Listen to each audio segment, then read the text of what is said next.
নামধারী আহলে হাদিস ওয়াহাবি এদের জঘন্য আকীদা, যাদের আকীদার মধ্যে লেখা রয়েছে যে মানুষ ও মৃত্যু প্রাণী বা শুকুরের লোম যেমন পবিত্র তেমনি তার হাড়, নাড়ি, খুর, শিং এবং ঠোঁট ও পবিত্র।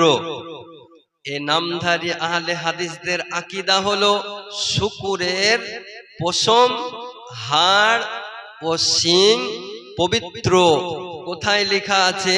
এদের গুরু বড় ইমাম মাওলানা ওয়াহিদুজ্জামা কানজুল হাকায়েক পৃষ্ঠা নাম্বার 13 মধ্যে উল্লেখ রয়েছে।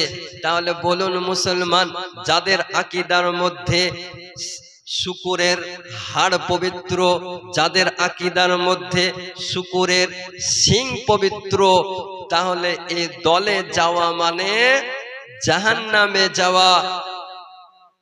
আর এই রকম ভ্রান্ত মতবাদ দলের সঙ্গে থাকা মানে নিজের ঈমানকে নষ্ট করা। আপনাদের নিকটে আমার অনুরোধ, আহলুস সুন্নাহ ওয়াল জামাতের উপর পাহাড়ের মতো স্থির থাকুন। আর এই ওয়াহাবি, দেওবন্দি, লামাযহাবি, আহলে হাদিস এদের থেকে দূরে থাকেন।